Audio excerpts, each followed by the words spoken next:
그것이 마땅하다고 이렇게 사도 요한이 가르치고 있습니다.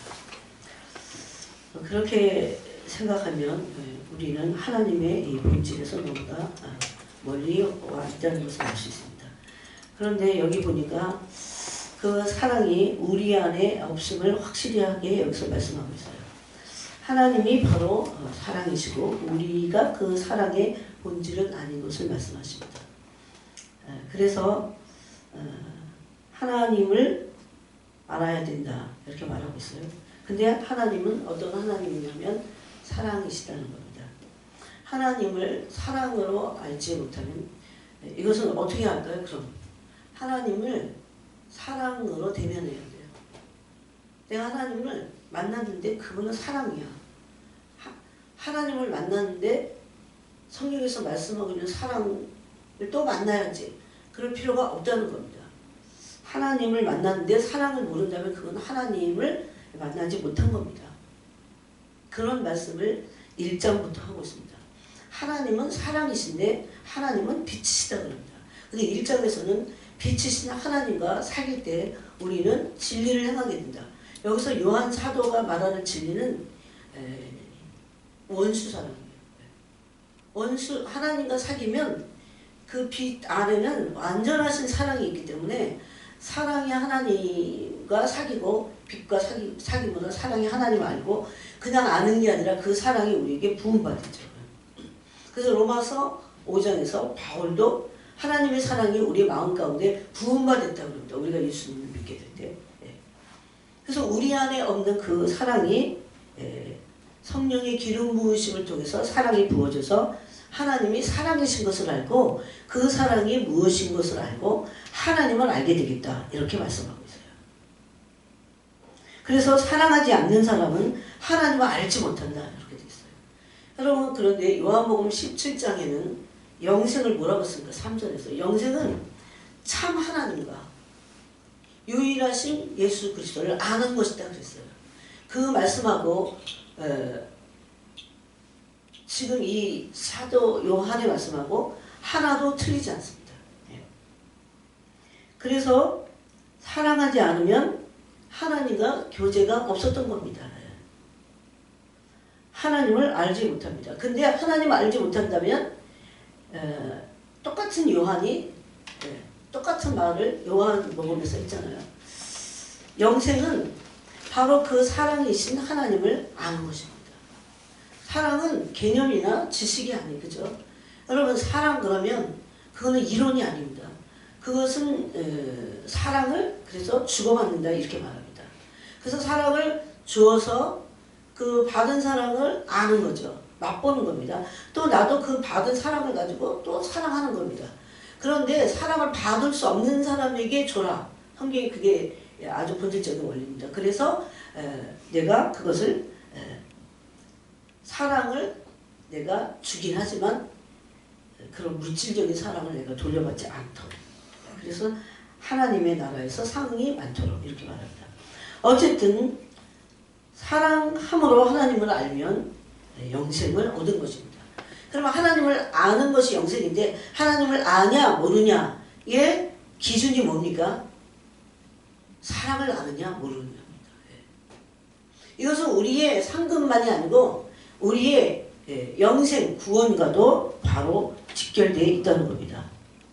그러면서 하나님의 사랑을 어떻게 하나님이 나타내 보이셨기 때문에 하나님이 나타내 보이시고 우리에게 주셨기 때문에 우리가 그 사랑을 받고 안다. 이거 굉장히 체험적이잖아요. 그래서 그 내용을 어떻게 말씀했냐면 9절입니다. 하나님의 사랑이 우리에게 이렇게 나타난 바 되셨으니 하나님이 자기 독생자를 세상에 보내시면 그로 말미암아 우리를 살리려 하심이라. 그래서 사랑은 믿는 자들을 살리는 것을 알 수 있어요. 그것을 부연해서 설명하면서 하나님이 사랑이신데 사랑을 여긴다. 우리가 하나님을 사랑한 것이 아니라 하나님이 우리를 사랑하사 우리 죄를 위하여 화목제물로 그 아들을 보내셨습니다. 이겁니다. 그 사랑을 받고 맛봤기 때문에 그 사랑을 아는 겁니다. 그것이 영생이라는 겁니다. 우리는 단순히 사랑을 뺀 어떤 믿음을 말할 때가 많아요. 사실 예수 믿으면 천국 가 그랬을 때 그 믿는다는 것은 이 사랑을 믿는 것입니다. 근데 어떻게 해서 믿어요? 어떻게 해서 믿어요? 이론적인 사랑을 어떻게 해서 믿어요? 그게 아니라 하나님의 사랑이 우리 마음 가운데 로마서 5장에 왔을 때 부음받아갖고 이것을 직접 체험하고 사랑을 받고 경험한 것입니다.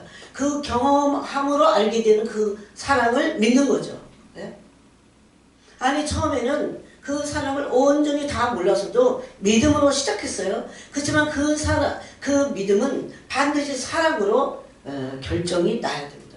정결이 져야 돼요.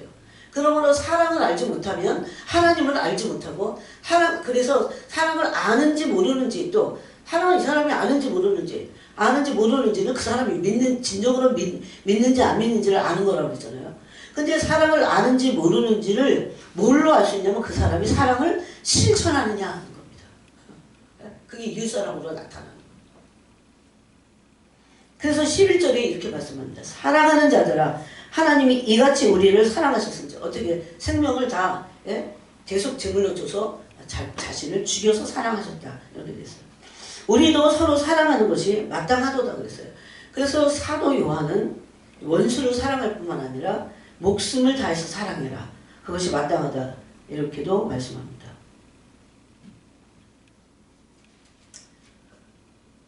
그것이 3장 여러분 그 뒷장을 보세요.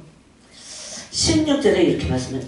그가 우리를 위하여 목숨을 버리셨으니 우리가 이로써 사랑을 알고 이거는 지식의 사랑이 아니에요.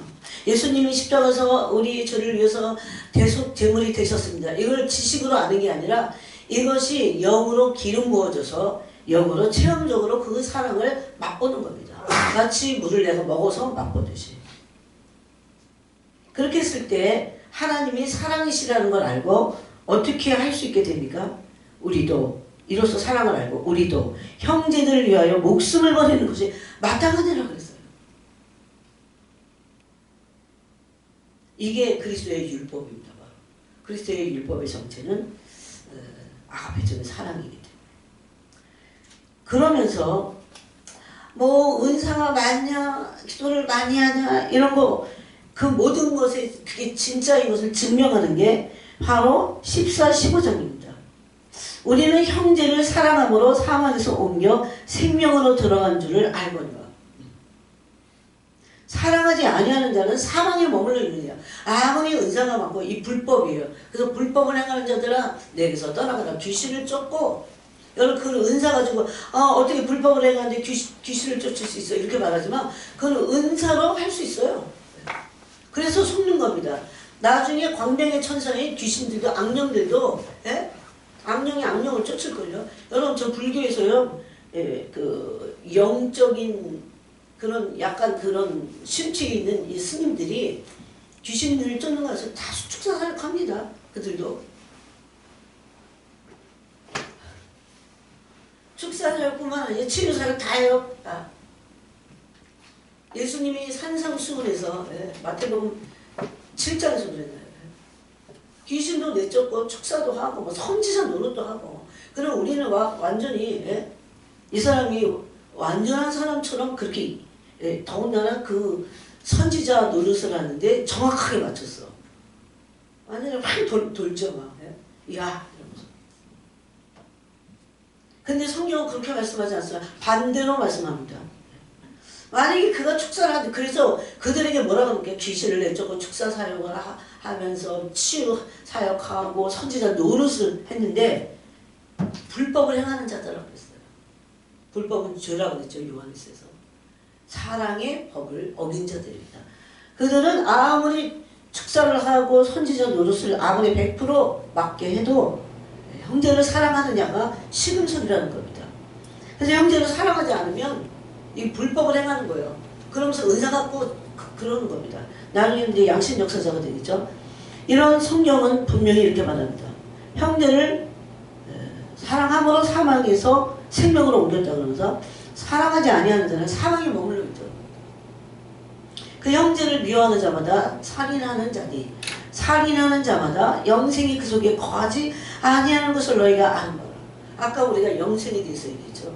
영생은 하나님을 아는 것인데 하나님은 사랑이시라는 겁니다. 그러면 뭐를 아냐? 하나님을 안다는 것은 무엇으로 증명할 수 있냐? 사람을 아는 겁니다. 네? 속지 말아야 됩니다. 우리 스스로를 속지 말아야 돼요. 우리 스스로에게 또 속지 말아야 돼요.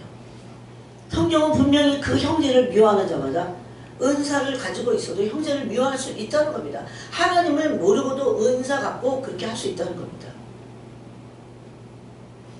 심지어 형제를 미워하면 살인하는 자이기 때문에 영생이 그 속에 있지 않다고 했습니다. 이런 말씀을 어떻게 다른 방법으로 해석할 길이 없어요. 이것은.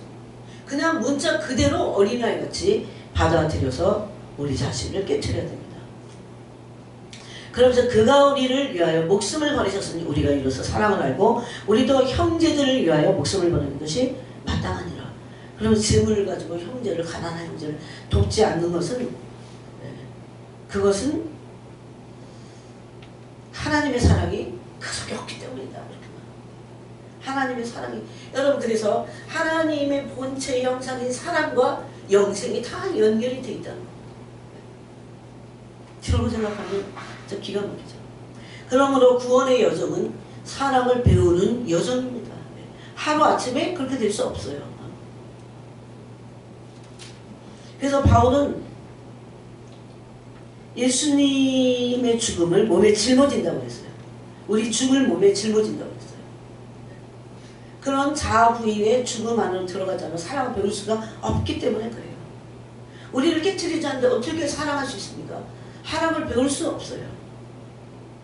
그럴 때 이 죽을 육체에 그리스도의 생명이 나타날 수 있다, 이렇게 말했습니다. 그래서 여러분, 성경에는 제물을 제단에 드리다가 이 사화, 서로 화해를 해야 될 것이 있다면 그걸 먼저 하고 나서 그리고 와서 예물을 드려라, 예배를 해라, 이렇게 말합니다. 그래서 우리는 끊임없이 우리 주위에 핍박하는 자들을 위해서 기도하고 또 깊이 마음으로 용납할 뿐만 아니라, 여러분, 그런 사람들을 잘 되기를 기도할 수 있을까요? 사람이 잘 되기를 정말.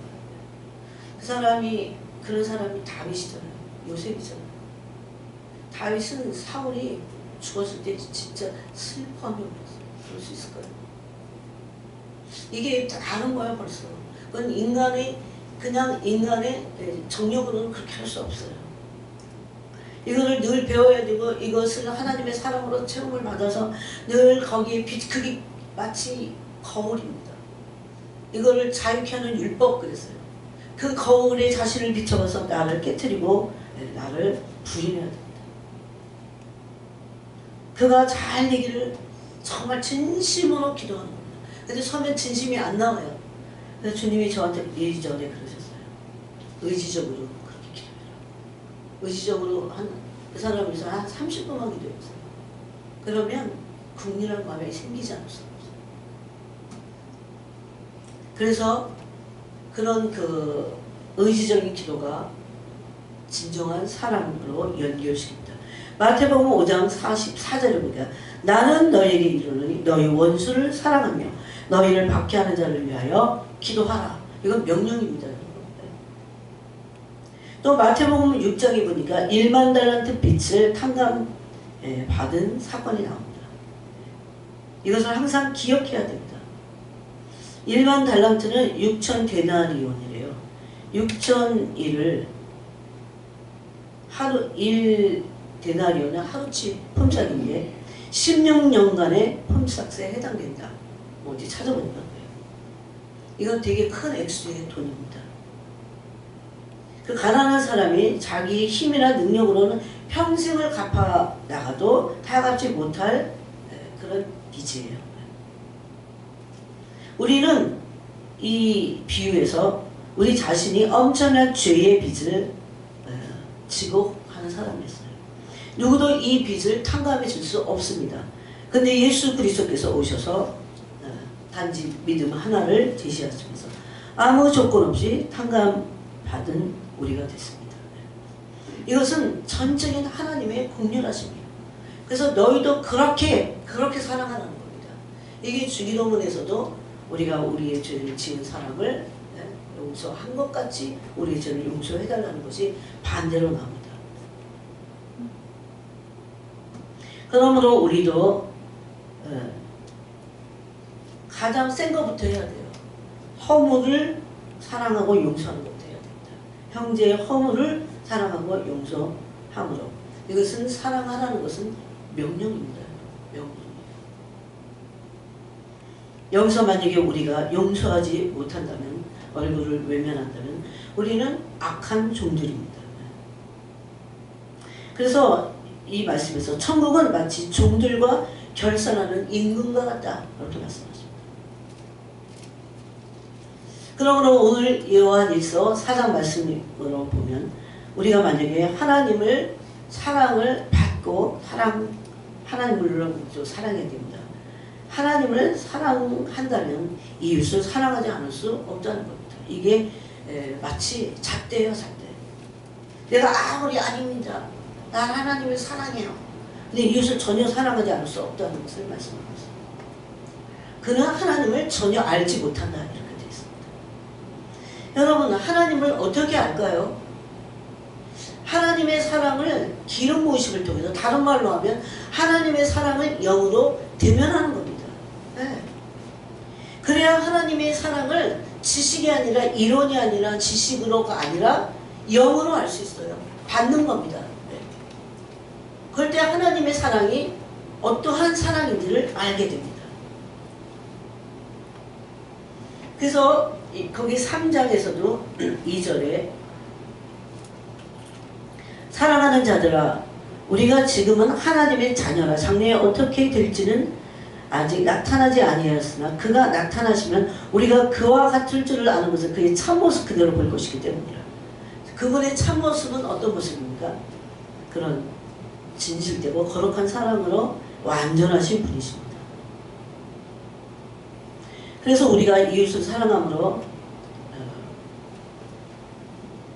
하나님의 법에, 그리스도의 법에 이르게 되는 겁니다. 그렇다고 이웃사랑이 하나님의 사랑을 방해할 수는 없습니다. 그러므로 10계명을 주셨어요, 우리에게. 그래서 먼저는 하나님을 사랑하는 것이 우선이 되어서 그 사랑의 관계에서만 이웃을 사랑하도록 이렇게 부르심을 받았다는 겁니다. 그러므로 하나님께 그 사랑을 받아서 이웃을 사랑함으로 사랑의 계명을 지켜야 됩니다. 여러분, 계명을 지키는 게 마치 그러면 율법 아래 있고 무슨 그 율법주의자들 같이 그렇게 많은데 그거 그러지 않아요. 율법은 왜 주셨습니까? 지키라고 주셨다고 성경은 분명히 말씀하고 있어요. 그런데 그 율법은 구약에 모세가 받은 그 율법이 아닙니다. 아직도 무슨 율법이 신약시대에 있는지도 모르면 안 됩니다. 그 율법은 고린도 전서에서 말씀하신 그리스도의 율법입니다. 그리스도의 율법. 그 그리스도의 율법 아래 있는 사랑의 계명을 지킴으로 그 하나님의 완전함 안으로 들어갈 수 있습니다. 사랑만이 우리를 완전하게 해요. 우리가 완전함을 추구해서 완전함이 우리 안에서 계속 성취되는 거, 네, 그렇게 말할 수 있어요. 성취되려면 사랑 없이 단순히 믿음 이런 거 안 됩니다. 안 돼요. 첫날을 지나가도 안 돼요. 이것은 하나님의 사랑 안에 있는 믿음이어야 그 믿음이 온전해지고 그 믿음이 강건해서 사랑이 힘을 입어서 우리가 완전함에 들어갈 수 있어요. 사랑 안에 들어가 있지 않는데 완전함을 이룰 수 있다? 이건 불가능해요. 그러므로 사랑이 믿음보다 중요한 일입니다. 고린도서 13장에 그랬죠. 사랑은 영원하다고 그랬습니다. 소망도 믿음도 제일인 것입니다. 사랑이 그거보다. 또 갈라디아서 6장에서는 사랑이 있어야 믿음의 역사가 일어난다, 이렇게 말씀하고 있어요. 어떤 사람이 좋은 믿음을 가지려고 하지만 하나님의 사랑 안에 그가 있지 않으면, 왜 이게 본질이기 때문에 어쩔 수 없습니다. 이것은 본질이면서 되다 보니까 형상이에요. 하나님은 사랑의 형상을 가지고 있어요. 본체의 형상의 정체가 뭐냐면 사랑이십니다. 이것을 계속 알아가고 이해하고 또 알아가고 또 행하고 맛보고 그렇게 하는 겁니다. 사랑이 없는 믿음, 사랑이 없는 소망, 그건 거짓될 수 있어요. 오늘날은 사람들이 사랑하지 않기 때문에 소망이 없습니다. 사랑하지 않기 때문에 믿음도 거짓 믿음이기 때문에 약해집니다. 정말 힘들 때 다 꺾여버려요. 제가 보니까 요즘은 공적을 시험할 때 불러서 지금 딱. 그래서 불타는 공적이 불타면 너희가 저 불 가운데서 구원을 얻은 것 같으리라. 그는 가까스로 구원을 얻은 자가 될 겁니다. 천국의 하나님의 새 예루살렘의 섬 안에 들어갈 수 없는 자들. 제가 모르죠. 아무도 모르죠. 내가 이렇게 말하면 못 들어갔어. 날마다 기도하고 들어갔어.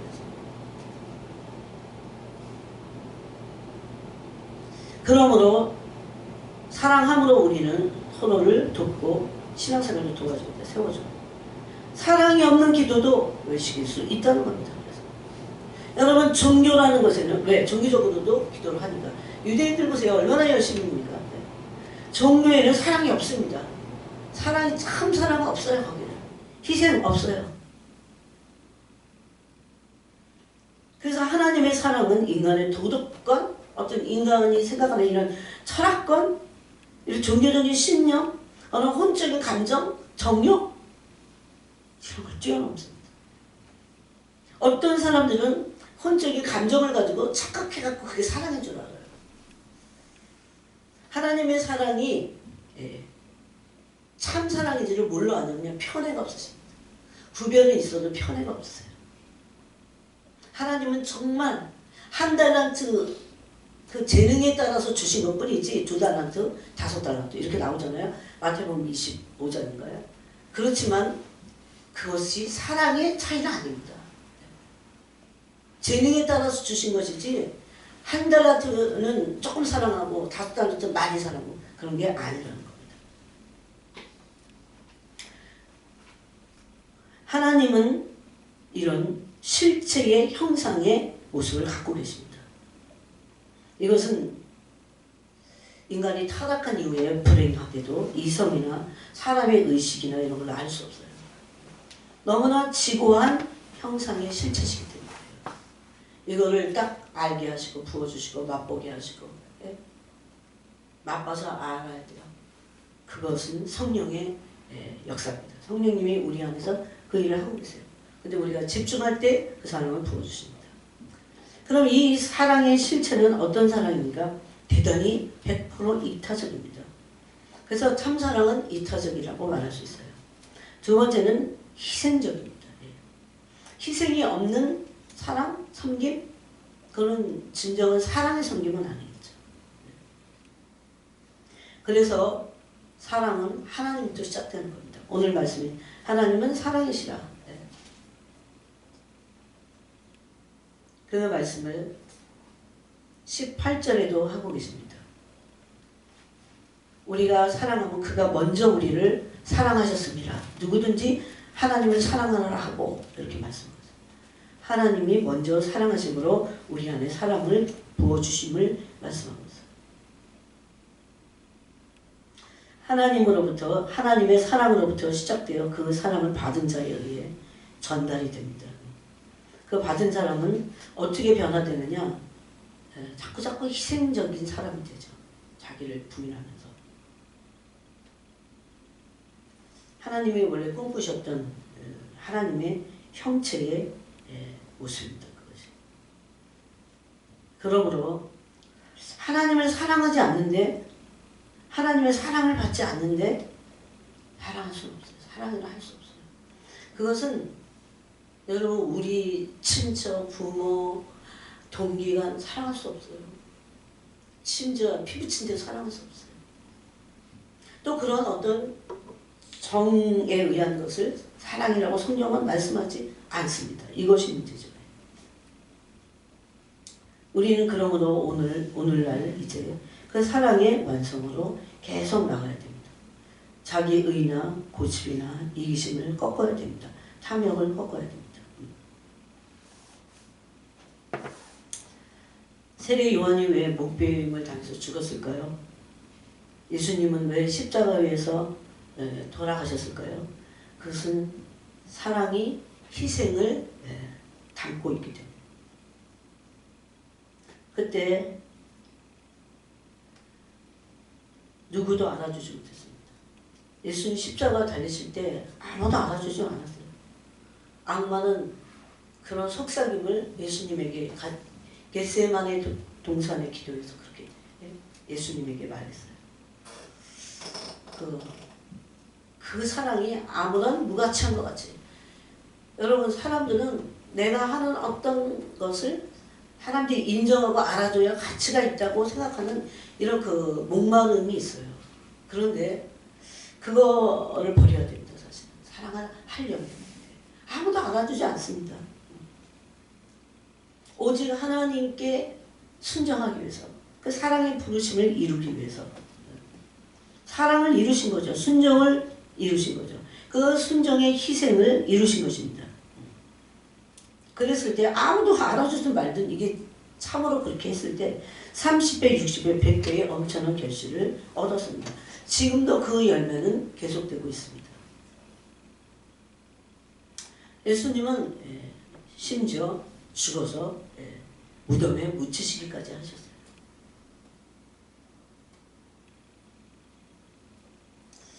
그래서 마태복음에서는 한 알의 밀알처럼 썩어져야 이 희생과 겸손을 말합니다. 그래야 우리가 그리스도의 영광을 얻을 수 있다 이렇게 말합니다. 예수님이 얻으실 영광, 메시아의 영광. 이 메시아의 영광은 그분이 받으실 그 영광은 우리가 금요일날도 나눴지만 그 영광은 함께 나눌 사람들이 있긴 있어요. 이 땅에서도. 그 영광을 얻을 자들이 있어요. 그 영광을 얻을 자들의 특징이 뭐냐? 함께 안침을 받는 겁니다. 그래서 함께 왕노릇하는 겁니다. 금요일날도 나눴지만 왕노릇하면서 뭐하라고 되어 있습니까? 참으라 이렇게 돼서 참으면 함께 왕노릇 할 것이다 이렇게 말합니다. 이게 바로 미랄이 되는 겁니다. 썩는 거죠. 그래서 그런 희생이나 겸손 없이 그리스도의 영광을 받을 수도 없고 누려지는 것은 불가능합니다. 오히려 하나님의 영광을 지금은 도둑질하죠. 제가 그리고 더 나눠야 되지만 지금이 어느 때인지를 제가 이제 또 좀 더 나누겠습니다. 제가 가끔씩 저는 아주 예민한 시대적인 예언을 하는 사람 아니잖아요. 말씀으로 하지만. 근데 이런 예언을 하는 그런 사람들이 있습니다. 그런데 오랫동안 이런 사역을 하는 분들을 제가 영으로 분별하면서 그래서 여러분에게 좀 때로는 참고입니다. 그래서 전하는 겁니다. 여러분 나팔절에 나팔의 날이요. 나팔절은 나팔 부는 날이죠. 그런데 그 나팔에는 초막절하고 가을절이죠. 초막절 또 대속제일, 장막절 이렇게 다 나팔을 붑니다. 그래서 데살로니가전서 4장에 보면 또 고린도서 15장에 보면 그 나팔이 나옵니다. 그런데 성경에 보니까 마지막 나팔에 예수 그리스도께서 오신다고 되어 있어요. 그 하나님의 나팔로 되어 있어요. 거기에는. 그리고 고린도서 15장에 이 나팔이 마지막 나팔이다 이렇게 되어 있습니다. 근데 이것은 그 전에도 나눴지만 계시록의 7번째 나팔이 아닙니다. 이것은 7번째 나팔 재앙이 있잖아요. 첫 번째는 무슨 재앙입니까? 인이 쪄지는 거고, 그죠? 여섯째 인, 그 다음에 일곱째 인이 여러분 여섯째 인부터는요 세상에 살 수 없는 환경이 옵니다. 일곱째 인은 따로 없어요. 첫 번째 나팔입니다. 이게 나팔 재앙이 연결이 되죠. 그렇게 해서 7번째 나팔이 또 마지막 대접장으로 바로 이렇게 연결이 되죠. 그래서 성경에 나타난 요한계시록의 7번째 나팔은 그게 마지막 나팔이 아니에요. 재앙이 아직도 대접장이 남아있기 때문에.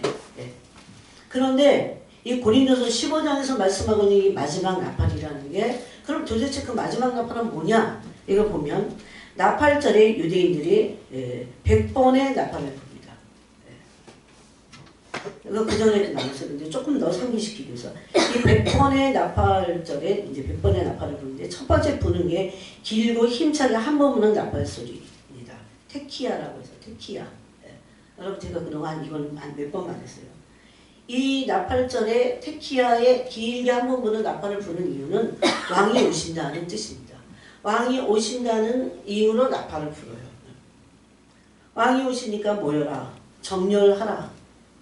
왕이 오시면 뭐 하게 되는 줄 아세요? 왕이 대관식으로 들어갑니다. 대관식. 예.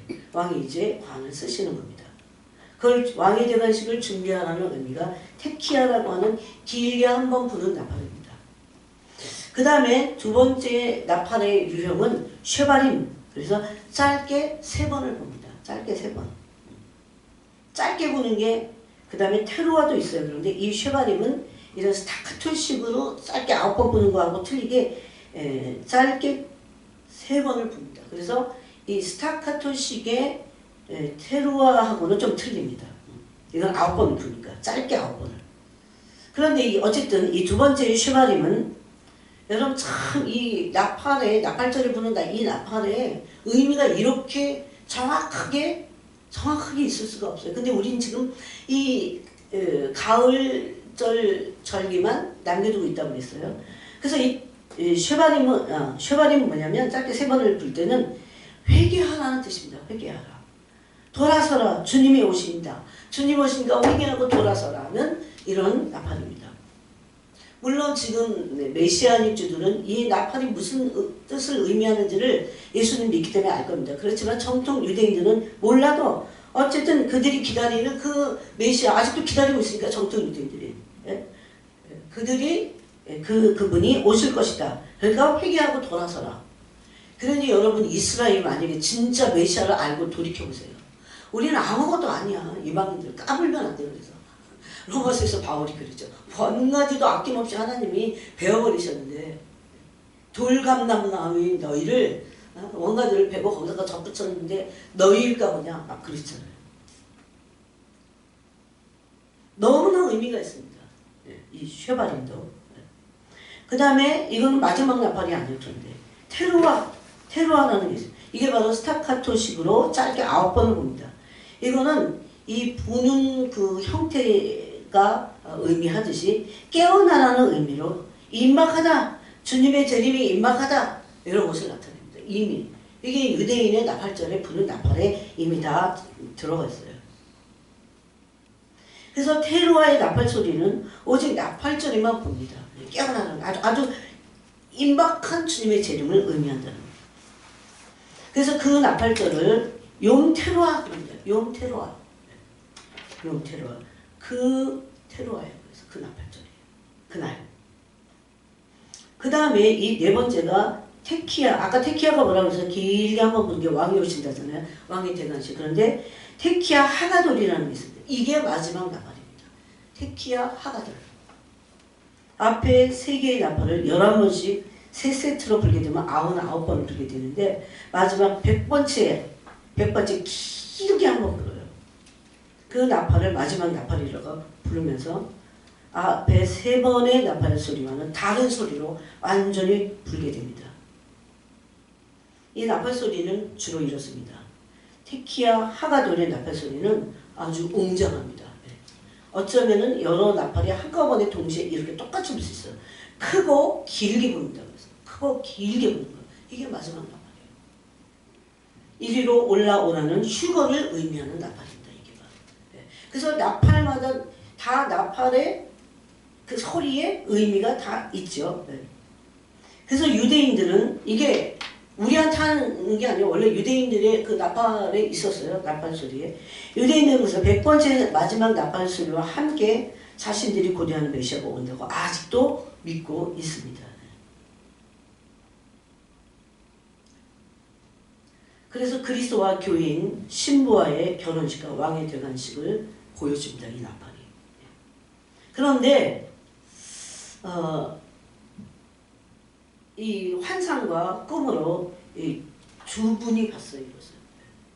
이 마지막 나팔이 불려지는 것을. 제가 그랬죠. 되게 중요한 때를 우리가 지금 어느 때보다 더 지나가고 있다.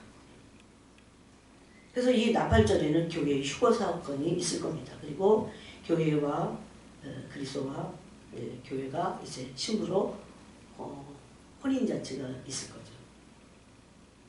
예수님은 그럼 어떤 분이십니까?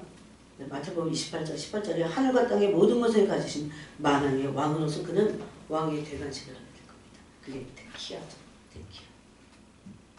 근데 이게 그냥 마지막 나팔의 이 모든 나팔의 의미가 다 성취가 된다. 근데 이런 환상들을 지금 계속 보고 있습니다.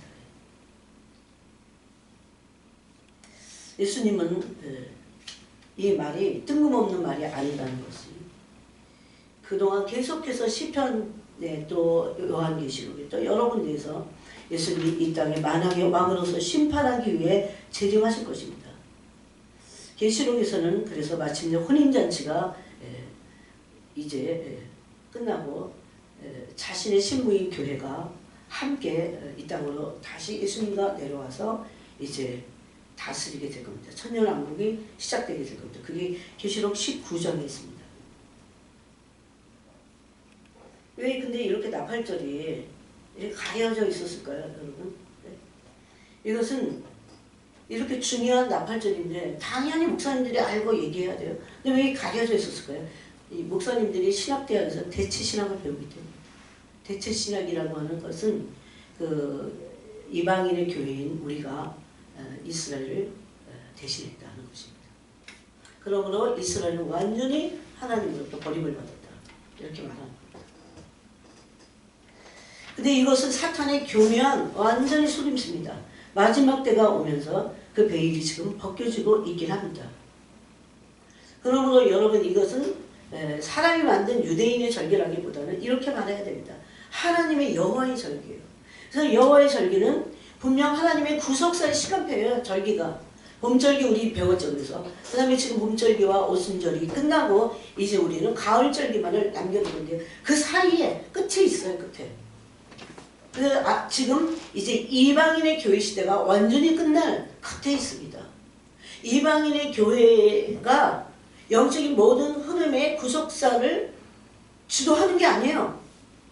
이방인의 교회 시대 끝나면 이제 이건 마치 삽입됐다가 빠지는 거야. 그러나서 다시 여호와의 절기 안에 부름을 받았던 이스라엘에 의해서 이스라엘 역사와 모든 것에 의해서 하나님의 구속사가 이제 완전히 완성이 되는 겁니다.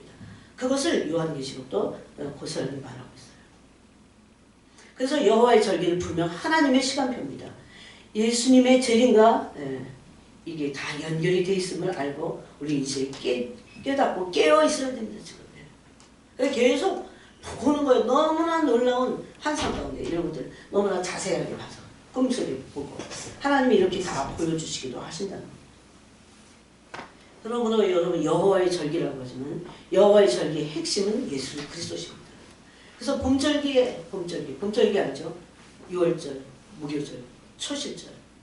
그래서 예수님이 이제 하늘로 올라가시고 나서 성령이 오셔서 오순절이 되고 이제 오순절이 끝난 2000년 동안이 이방인의 교회 시대입니다. 지금. 근데 그 교회 시대가 지금 끝을 맺고 있습니다. 그렇다면 이제 이방인의 교회가 신부들이 어떻게 될까요? 휴거하고 나서 이제 나머지 구속자의 연결은 여호와의 절기를 받았던 유대인들에 의해서. 그래서 유대인들은 선민이에요. 맞아요. 우리는 유대인들을 위해서 천만에 기도해야 됩니다. 그들이 끝까지 이 책임을 다하고 작권을 잘 감당할 수 있도록 기도해야 됩니다. 그래서 메시아nik 주 교회들이 생겨나고 그 다음에 흩어졌던 유대인들이 알려하고 또 그래서 여러분 유대 땅에 지금 정착촌들이 건설되고 있잖아요. 근데 너무나 가슴이 아프게 이들이 잘 가서 정착을 못하고 어떤 유대인들이 알려까지 해놓고 자살한다는 겁니다. 너무 먹고 살기가 힘이 들어. 이스라엘 정부가 이것들을 좀 책임을 져야 되는데 물론 하고 있겠죠.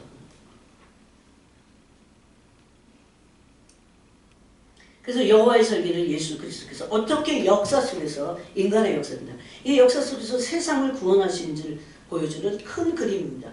그러므로 유대인은 하나님의 구속사의 시간표입니다. 왜 그런지 아시겠어요? 이방인의 교회인 우리가 아니에요. 우리가 시간표가 아니에요. 유대인입니다. 유대인. 우리가 왜 유대인을 위해서 기도해야 돼요? 왜 유대인의 교회를 위해서 기도해야 돼요? 바로 하나님의 구속사를 위한 기도를 하는 겁니다. 그런데 이 대체신학 때문에 눈이 깜깜해져갖고 반대 얘기를 이단 같은 얘기를 오늘날 너무나 많은 정통교회들이 하고 있다는 겁니다. 이건 너무나 하나님 앞에서 정말 매를 엄청 맞아야 될 일이에요, 이거는. 예? 그러면서 이스라엘 막 욕하고 내 눈동자를 건드려. 그러는 거예요, 하나님이. 예? 여러분, 봄절기인 유월절과 무교절이 끝나면 십자가에서 죽으심으로 택하신 하나님의 백성의 죄를 해결하셨어요. 의를 이루셨습니다. 우리에게 의를 주신 거예요. 그게 유월절과 무교절입니다. 이게 봄절기잖아요. 예수님은 유월절 어린 양이 되셨고 무교절에 무덤에 내려오셨고 부활의 첫 열매가 되셨어요. 그게 초실절입니다. 오순절에 성령님이 이 땅에 오셔서 교회가 생기게 됐어요. 신부인 교회가 생기게 하셨어요. 은혜의 시대인 교회 시대가 2000년간 지금 지났고 이제 곧 나팔절의 교회가 휴거되어 교회 시대가 이건 이방인의 교회 시대입니다. 이방인의 교회 시대가 끝날 것이고 세상에는 7년 환란의 기간이 있을 것입니다. 이 환란의 목적은 악인의 심판도 있지만 무엇보다도 목이 곧은 백성인 유대인의 회심을 위한 것입니다. 여러분. 전혀 이방인의 시대가 아니냐. 물론 이제 끝났긴 했어요. 그렇지만 이방인에게도 계속 구원의 여지를 주시지만 메인은 누굽니까? 유대인들입니다. 이걸 모르면 시대를 분별할 수가 없습니다. 그리고 이 은혜 시대를 지금 은혜 시대예요. 지금 이 은혜 시대를 거부한 왜 은혜 시대인 줄 아세요? 기회가 있으니까 은혜를 구하면 주시니까 이것을 거부한 이방인들 중에서 회개하고 예수님을 믿는 사람들도 생길 겁니다. 그래서 그 2절 중에도 짐승의 표를 거부하는 믿음의 증거를 보인 사람들이 구원을 받게 될 겁니다. 여기가 나와 있으면 절대 짐승의 표를 받아서는 안 된다는 겁니다.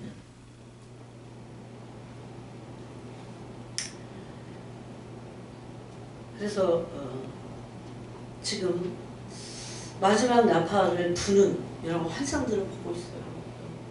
네? 마지막 나팔 소리를 마지막 아까 나팔 소리를 보니까 테키아 하가들 이런 나팔 소리가 이제 울리면 이 나팔절에 불려졌던 또 나팔절 외에도 불려졌던 이 모든 나팔들의 의미가 다 성취가 될 거예요. 그래서 여러분이 깨어 더 기도하셔야 됩니다. 지금 오늘 저녁이라도 주님이 우리를 부르실 수도 있어요. 물론 한 달 이후일지 아무도 몰라요. 근데 저는 분명하게 들은 음성 그겁니다. 내 신부들이 준비되어 있지 않기 때문에 자꾸 조금씩 이렇게 마치 연장을 하는 것 같은 그런 거지 때가 덜 쳐서가 아니에요. 한 영혼에도 구원하시려고 하신다고 베드로 후서가 말씀했듯이 그겁니다. 그래서 여러분이 매일 깨어있으려면 기도해야 되고 깨어있지 않은데 준비할 수 없습니다. 그런데 깨어있다고 준비되는 건 아닙니다. 그래서 아까 그 사랑을 나눴어요. 사랑의 완전히 그것을 실천하면 준비된 겁니다. 먼저는 기도함으로 깨어있어야 돼요. 그럼 기도하지 않지 않으면 자꾸 잠을 자게 돼서 영적인 잠을 자게 돼 있어요. 감각을 잃게 돼 있어요. 그래서 기도로 깨어있고 그 다음에 깨어서 뭐합니까? 엉뚱한 거 하는 게 아니라 준비해야 된다. 그래서 신부가 되도록. 이것은 지금이 마지막 시대니까 신부 그게 아니고 이미 2000년 전부터 세례 요한을 통해서 교회가 신부됨을 계시하신 겁니다. 그래서 신부가 하는 것은 신랑을 기다리고 우리는 그래서 2000년간 이방인의 교회는 뭘로 들어갔습니까? 혼인, 약혼 상태에 들어간 거예요. 그때는 신랑을 준비하기 위해서 오로지 유일하게 그것을 준비하는 기간인 것입니다. 이 세상은 정말 오래가지 않을 겁니다. 내년이면 또 어떤 일들이 일어나서 무서운 세상이 펼쳐질지 모릅니다. 이것은 협박이 아니고 팩트, 사실입니다. 여러분도 다 아실 것입니다. 그런데 우리는 두려워할 것이 아니고 무함장할 것이 아니라 하나 그리스도의 신부로 여러분 그 7년 대환 안에 있을 만왕의 왕으로 오신 그분의 심판보다 더 위대하면서도 더 무섭고 더 무서운 것은 없습니다. 그래서 전에도 없었고 후에도 없을 큰 환란이다 이렇게 주님 말씀하고 있어요. 그때 오로지 집안에 뭐 물건이 있다고 그걸 가지러 들어가지조차 말라 이렇게 말씀하시잖아요. 그건 물론 오버랩된 이런 그 중첩적인 예언이 있긴 하지만 그래서 우리는 그분의 신부로 준비되어야 되고 심령을 준비해야 되고 그 목표를 향해서 나아가서 그 준비를 해야 됩니다. 기도하겠습니다. 하나님 아버지, 이제 주님이 오셔서 이방인인 교회인 우리뿐만 아니라 유대인을 다 구원하실 것입니다. 그리고 초막절에는 예수님께서 예루살렘의 왕으로 찾아오셔서 천년왕국이 시작될 겁니다. 이때 진정한 첫째 부활에 참여하는 자는 그리스도를 사모하고 인내의 말씀을 지키고 또 순교했던 그들은 그리스도와 함께 왕노릇하게 될 것입니다. 그 날이 굉장히 먼 것 같지만 오늘 밤도 시작될 수 있는 그런 시점에, 그런 시대의 끝에 우리가 살고 있습니다. 하나님 아버지, 우리 영혼을 깨어나게 하시고 많은 사람들을 통해서, 몇몇 사람들을 통해서 예수님의 구속이 얼마나 가까웠는지를 계시해 주듯이 우리가 그 계시를 나누고 오늘도 하나님의 사랑을 나눴사오니 이것으로 우리 영혼이 깨어있게 하시고 잠들지 않고 주님 깨어서 주님 맞을 준비를 온전히 하는 그런 기름을 준비할 수 있도록 우리에게 성령으로 기름 부으시고 또 우리에게 큰 은혜와 자비를 베풀어 주시옵소서. 기도할 때에 이 영의 기름을 부어 주시옵소서. 예수 그리스도의 이름